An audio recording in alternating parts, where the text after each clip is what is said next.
O primeiro mito que eu vou desmistificar é sobre constelação familiar, constelação sistêmica. Então, esse mito traz que eu já ouvi muitas pessoas falarem, inclusive é dessa forma que é ensinado, que terapias de constelação não envolvem nada espiritual. Beleza, vamos desmistificar isso aí. Obviamente respeitando todas as vertentes e profissionais dessa técnica, tá? Mas quando dizem que não envolve nada, é porque na escola ensinaram assim. Agora eu vou trazer algum conhecimento do como é que começou tudo isso. As terapias sistêmicas, elas já existiam antes, né? Esses conhecimentos que as pessoas e os problemas são sistêmicos, tá? Eles já existiam antes do Bert Hellinger sintetizar esses conhecimentos e criar ou desenvolver a constelação familiar. Então, vamos lá. Então, o Bert, claro, o Bert era um padre, né? Alemão, missionário. Então, ele tinha toda uma bagagem, né? Nessa doutrina, nesse conhecimento. Obviamente, ele não iria ensinar que era algo espiritual, porque no catolicismo isso é muito velado, essa coisa de espiritualidade, né? Então, é muito velado, eles não se aprofundam nisso, eles fogem desse termo, tá? Então, obviamente, ele passou para todos os seus alunos que não tem nada espiritual, isso é um campo morfogenético, né? Então, o que é um campo morfogenético? É um campo que é uma energia que conecta todas as pessoas através do DNA, mas não só o DNA palpável, tá? DNA físico, né? DNA que a gente consegue ver no microscópio. Sim, o DNA energético, o DNA espiritual. Então, todas as pessoas estão conectadas por laços, né, energéticos, fios energéticos.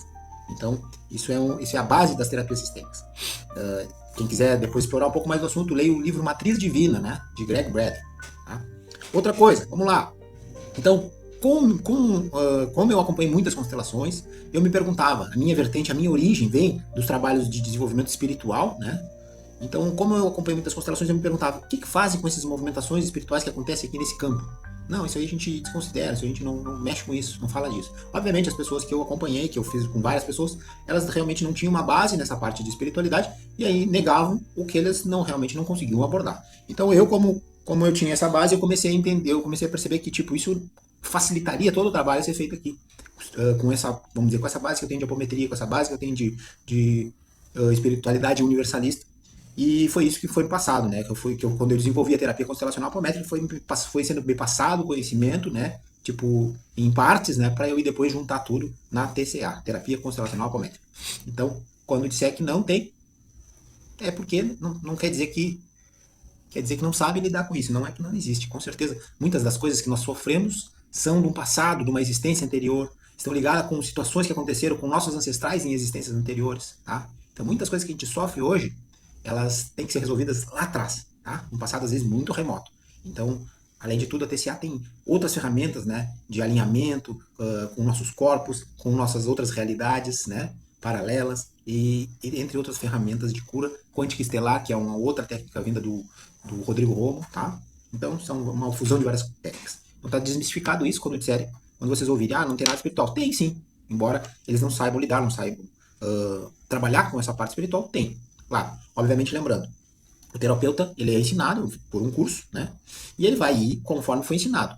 A variação de cada trabalho depende daquela pessoa que está conduzindo e aquela pessoa tem por trás uma egrégora que está sustentando a energia. Então, depende muito, né? Então, tem uns que conseguem ir mais longe, tem uns que conseguem não ir tão longe, mas cada um vai fazer o que está ao seu alcance e aquelas pessoas vão receber o que elas precisam ou o que elas foram buscar naquele momento, tá? Então, não existe o termo aqui não é querer comparar um com o outro, e sim, cada pessoa atrai o terapeuta, ou cada terapeuta traz pacientes que estão em sintonia. Beleza? Vamos para o próximo. Segundo mito e verdade sobre terapias holísticas e espiritualidade é sobre apometria, né? Então, agora, alguns mitos muito fortes que acontecem, que eu escuto falar, né? Um deles é, a apometria tem que ser gratuita, senão não presta, não serve. Bom, isso aí, vamos mais a fundo nessa história. A apometria foi desenvolvida por um médico psiquiatra, Dr. Lacerda, num hospital psiquiátrico, tá? Ele era espírita, ele, a esposa dele, e eles começaram depois então ela foi aderida, primeiro ela começou nesse hospital psiquiátrico, depois ela foi aderida pelos centros espíritas. Eles começaram a utilizar a apometria como ferramenta para facilitar a desobsessão, tá? Bom, claro, eles, vamos dizer, embasaram bem ela com física quântica, eles fizeram um material estudado com muitos casos clínicos, bem bacana, tá? Bem encaminhado pela espiritualidade, foi desenvolvida com muito trabalho, com muita pesquisa, foi muito bacana o desenvolvimento disso. Isso lá em 1960, se não me engano, se não me falha a memória, tá? Então, naquele tempo, como quem aderiu foram os centros espíritas menos ortodoxos, os ortodoxos desprezam total a apometria porque a caixinha deles é muito pequena, então não cabe a apometria. Lembrando que a apometria é uma técnica, né, que a gente viaja no tempo, simplificando falar. A gente consegue desdobrar e viajar no tempo, espaço, né, e resolver situações, presente, passado e futuro, e alinhar essas coisas, tá? Mas lembrando, tem muita diferença de casa, de lugar para lugar, de terapeuta para terapeuta. Mas vamos continuar nessa história do pago ou não pago.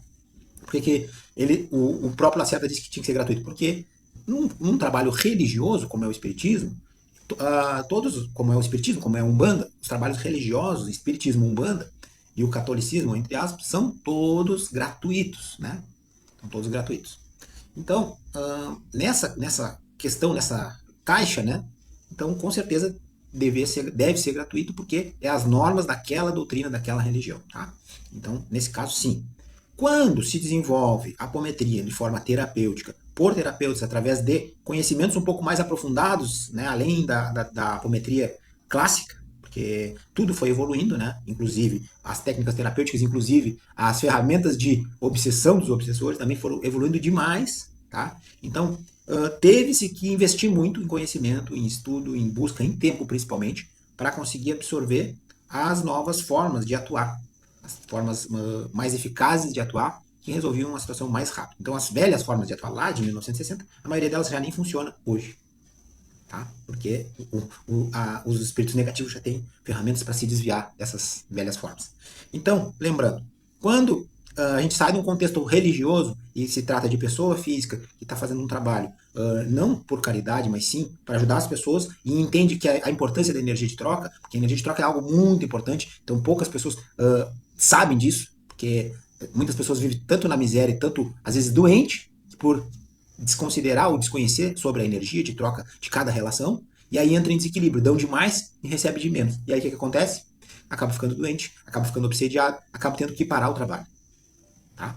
Então, a energia de troca é muito importante e tem que saber dosar bem essa balança, né? De uma forma ética, moral, mas isso tudo depende de muito trabalho interno, desenvolvimento moral e ético, né? E autoconhecimento principalmente, tá? Então, a apometria, por si só, ela já vai te levando a níveis mais profundos de autoconhecimento, mas cada um no seu tempo e no seu andar, né? Na sua carruagem. Tem uns que querem devagar, querem ficar lá naquela antiga apometria e tá tudo certo. E tem uns que vão evoluindo, vão buscando mais conhecimento, mas também é necessário o autoconhecimento, porque quanto mais moderna a máquina, mais capacitação tu tem que ter, né? Então o cara que dirige uma carroça não é o mesmo, não pode ser o mesmo cara, a mesma mentalidade do cara que dirige uma Ferrari, né? Então são coisas, as dois pode levar para o mesmo destino, mas em tempos diferentes, tá? Então são coisas que têm valor agregado, então é necessário investimento, e aí vem toda uma questão de entender energia de troca, não como se aproveitar das pessoas, mas sim a necessidade, tá? É algo necessário, energia de troca nos trabalhos terapêuticos, quando feita por um terapeuta, né? Que e não é necessariamente que ele viva daquilo, ele não precisa viver daquilo. Tem que ter igual energia de troca, tá? Mas esse é um assunto que eu já falei em live e posso voltar a falar, mas esse é um assunto longo, tá? Eu já expliquei numa live só, eu expliquei tudo sobre isso. Terceiro mito sobre espiritualidade e terapias holísticas, sobre a radiestesia. A radiestesia, a ferramenta principal, mais conhecida, vamos dizer assim, é o pêndulo radiestésico, tá? Mas existem tantas outras ferramentas de radiestesia. O principal mito que eu tenho visto hoje em dia, eles estão vendendo muito curso, né, via internet, é dizendo que através da radiestesia, dos gráficos radiestésicos, tu consegue desfazer magia, tu consegue lidar com espíritos negativos, de mandar eles embora e tal. E aí eu te deixo de antemão, porque isso é algo que é uma especialidade minha. Não, a coisa não funciona assim. Não compre, se você é um novato nas terapias, está pensando em comprar está sendo atacado, está pensando em comprar um curso, achando que vai resolver sua vida com uma radiestesia, com os gráficos radiestésicos, pode tirar o cavalinho da chuva. A ferramenta é fantástica, serve para um monte de coisa. Vamos deixar bem claro como até onde dá para ir.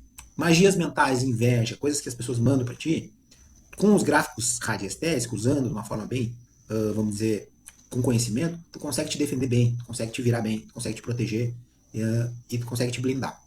Mas quando se trata de magia negativa feita, usando entidades, usando elementos magísticos para ferrar com a pessoa, para fechar os caminhos, ou para pegar a mulher, pegar o homem, aqueles negócios que os caras fazem, e aí vem alguém te procurar como paciente, e aí tu identifica aquilo com a radiestesia, tu pode identificar, e aí inventa de mexer, não faça isso. Não faça isso, preze pela sua vida. Não faça isso, porque você vai arrumar um problema gigante e depois o pêndulo não vai dar conta de te livrar, muito menos dos gráficos. E essas entidades vão rir desses gráficos e tu vai te ferrar, tá? Tu vai ter que buscar ajuda extra. Então, o terceiro mito é esse.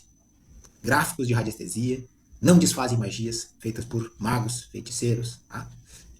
Não desfazem. Elas são usadas para pequenas coisas, pequenas magias. Tá? Elas ajudam a elevar a tua vibração. Então, se tu tá sob o efeito de algum ataque mais pesado, tu elevando a tua vibração, tu não sente tanto, tá?